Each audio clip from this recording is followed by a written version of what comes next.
Good morning friends. अब हम इस टॉपिक में बात करेंगे। ये टॉपिक जो है दो चीज़ों से जुड़ा हुआ है, एक तो करंट अफेयर्स से और दूसरा कॉन्स्टिट्यूशन से, यानी कि जो लॉज हैं, कानून हैं जो हमारे देश को चलाते हैं।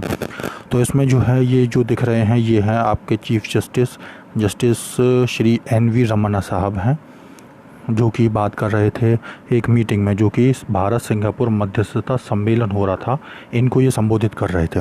तो इन्होंने ये कहा था कि विविध पहचान, धर्म और संस्कृतियां हैं भारत में, जो विविधता के ज़रिए इसकी एकता में योगदान देती हैं और उसमें कानून का शासन होना चाहिए, न्याय और निष्पक्षता की भावना सुनिश्चित करते हुए अपनी भूमिका अदा करता है।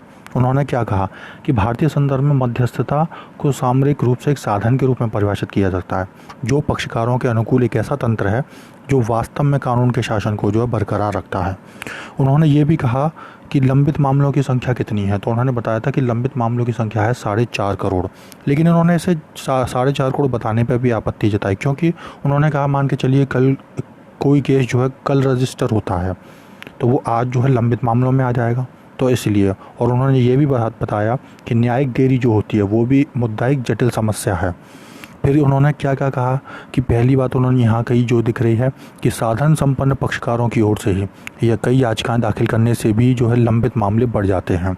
फिर उन्होंने दूसरी बात क्या कही कि कोरोना महामारी ने भी लंबित मामलों की संख्या बढ़ाने में योगदान दिया है। 2005 से इस साल मार्च तक 10 लाख मामले मध्यस्थता के जरिए निपटाए गए हैं।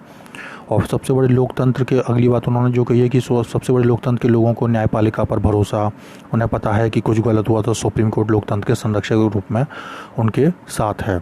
उन्होंने फिर आगे क्या कहा कि 1775 में ब्रिटिश अदालत से ये प्रणाली आई थी। उसकी स्थापना के बाद स्वदेशी विवाद समाधानी प्रणाली जो थी उसका क्षरण हो गया। तो इन्होंने महाभारत का भी उदाहरण देते हुए कहा है कि महाभारत का उदाहरण इन्होंने यहाँ दिया है।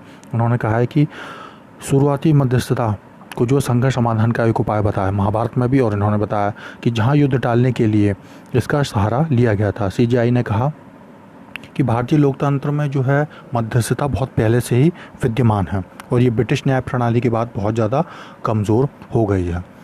चलिए आगे देखते हैं क्या है। आगे जो है एक याचिका डाली गई है सुप्रीम कोर्ट में। क्यों? क्योंकि IPC जो है, इंडियन पीनल कोड यानी भारतीय दंड संहिता, ये 161 साल पुरानी हो चुकी है। ये 1858 के आसपास की बनाई गई थी अंग्रेज़ों के द्वारा। तो इन्होंने इसमें याचिका में भ्रष्टाचार, आपराधिक कानूनों का अध्ययन कर समय की ज़रूरत के मुताबिक बात करी गई है कि इसको लागू किया जाए। याचिका में क्या कहा गया कि IPC में मॉब लिंचिंग, भीड़ द्वारा पीटा जाना, ऑनर किलिंग, वाइट कॉलर, आर्थिक और वित्तीय अपराधों को उचित महत्व नहीं दिया गया है। और ये ज़्यादातर अपराध जो है कैसे हैं, आज के दौर के हैं, तो इसमें IPC को जगह नहीं है।